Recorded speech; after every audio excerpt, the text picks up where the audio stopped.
Oke, hari ini kita akan ngebahas soal misinformasi, disinformasi, hoax, atau apapun yang berkaitan dengan COVID-19. Nah, yang akan aku wawancarai adalah Kak David. Kak David ini virologis dan PhD candidate di Osaka University. Nah, tapi apa itu virologis? Apa sih Kak David tuh ngapain sih? Terus ngapain sih pakai jaket lab itu? Itu apa maksudnya? Jadi halo, selamat sore, selamat malam ya untuk teman-teman semua di Indonesia. Saya lagi live dari lab saya di Jepang. Lebih tepatnya yang lagi terkenal itu yang namanya BSL-2. Jadi kan kita semua tahu ya, minimal untuk pengujian COVID-19 itu harus dilakukan di lab yang levelnya namanya BSL-2.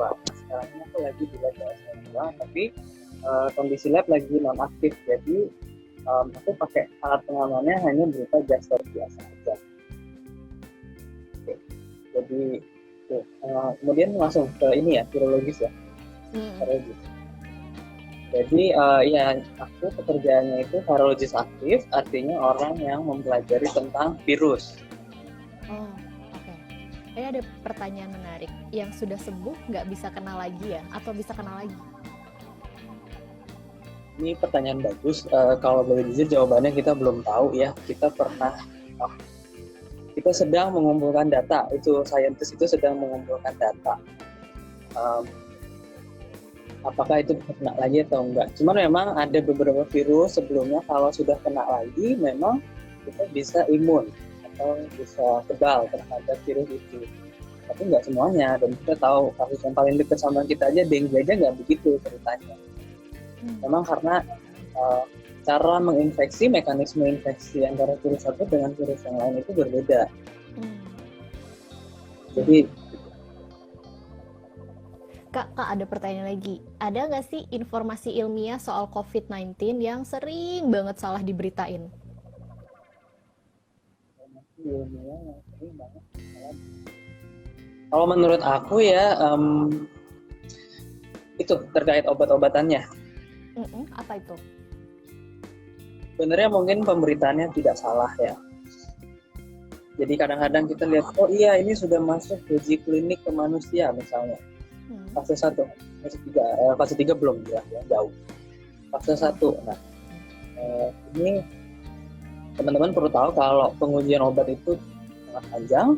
Normally kita perlu 10 tahun. Tapi untuk kasus ini ada beberapa yang bisa kita pendekin. Itu nggak mungkin bisa sependek itu juga. Nah, terus jadi fase 1 itu masih jauh. Istilahnya kalau mau ke Jepang itu baru nyampe bandara Soekarno-Hatta. Ya gitu. Oh, oke. Ya. Jadi kalau mau ke Jepang ini masih jauh, baru nyampe bandara Soekarno-Hatta.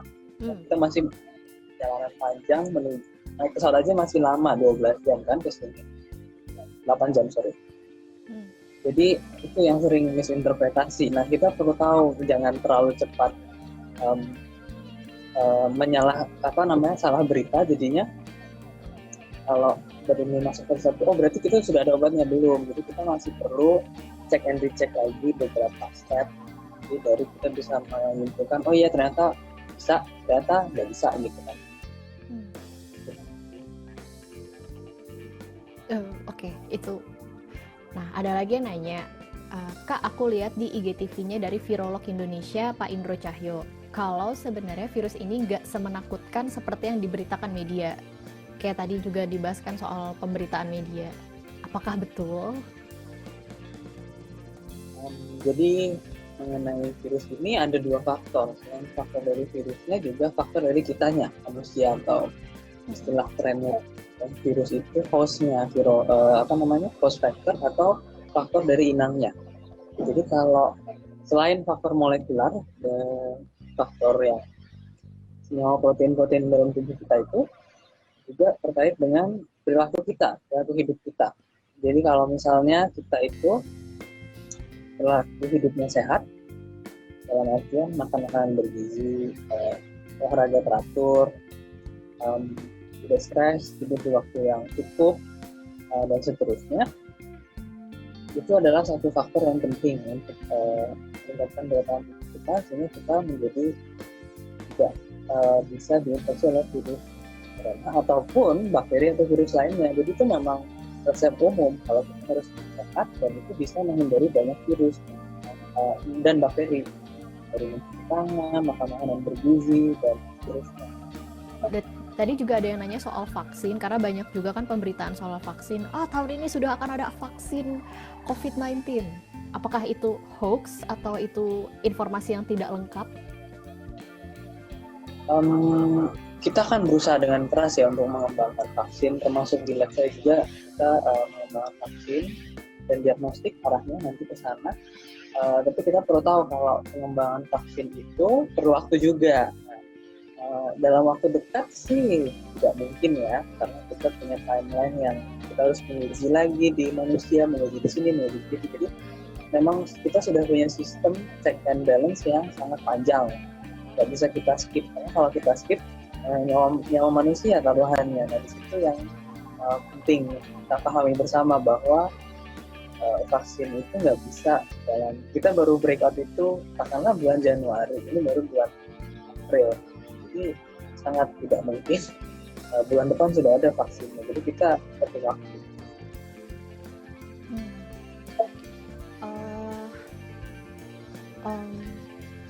Tadi juga menarik yang Kak David bilang soal bahwa manusianya sendiri pun juga mesti menjaga diri. Yang banyak sekarang dilakukan kan semacam physical distancing atau social distancing. Kayak seberapa penting sih kegiatan atau aksi ini dalam pandemi seperti ini? Jadi pertanyaan saya nih ke teman-teman, misalnya nih ya, mungkin kita udah lebih mengerti tentang komputer dan kita semua hampir mengerti tentang komputer karena zaman kita milenial ke sana.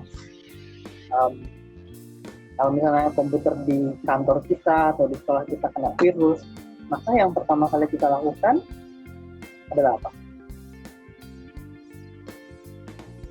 Pasang anti, enggak ya? Pasang antivirus. Kenapa? Ya, kena ceritanya, udah kena. Oh, udah kena. Cabut si komputer ya, biar nggak. That's right, Mbak, itu. Oke. Jadi komputernya kita mematikan seluruh jaringan wireless atau apapun. Kurang lebih analogi dari physical atau social distancing ini seperti itu. Kita belum bisa mengidentifikasikan, kita belum tahu antivirus merek apa yang cocok untuk komputer kita itu. Ini virusnya apa sih tipenya? Hal pertama yang harus segera kita lakukan adalah break. Kita potong dulu jaringannya supaya komputer teman-teman kita yang lainnya itu nggak kena. Jadi seperti itu caranya. Itu kenapa physical dan social distancing penting, karena kita harus membreak alur penularan ini, rantai penularan ini.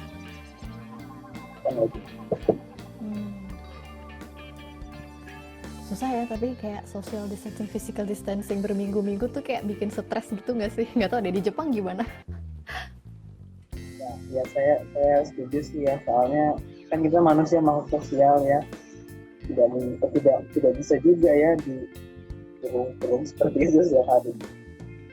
Di Jepang ini ada istilahnya kita sebutnya social advantage. Social advantage itu karena memang orang Jepang itu sudah auto physical distancing ya, memang budayanya mereka itu tidak sehangat kita gitu loh. Dalamnya kalau kita ketemu kan salam-salaman, peluk-pelukan, cium tangan dan sebagainya. Nah, ini perbedaan budaya, jadinya itu ada advantage dari budaya yang lain. Tidak se-close kita, tapi mungkin kita juga nggak se-close orang Italia sudah yang lebih belajar. Barangkali karena itu kali ya sih, maksudnya di Italia juga penyebarannya begitu cepat. Atau karena culture. Ya, kemudian ada juga masalah demografi, semuanya sangat berpengaruh. Jadi populasi orang tua dengan orang muda itu berpengaruh. Kemudian kalau orang muda tidak sehat juga masalah. Jadi kan kayak misalnya teman-teman yang kerja sampai malam. Teman-teman yang belajarnya sampai malam juga, atau yang sudah merokok, atau ternyata minum-minum dan sebagainya, itu akan berpengaruh. Jadi virus ini, ya virusnya sih mungkin sama ya, Italia, China, Amerika, Eropa, Jepang, Indonesia, mungkin untuk virusnya sama, tapi ada faktor lingkungan lain yang mempengaruhi juga, yaitu ya faktor orangnya. Terima kasih banyak Kak, domo arigato. Jadi,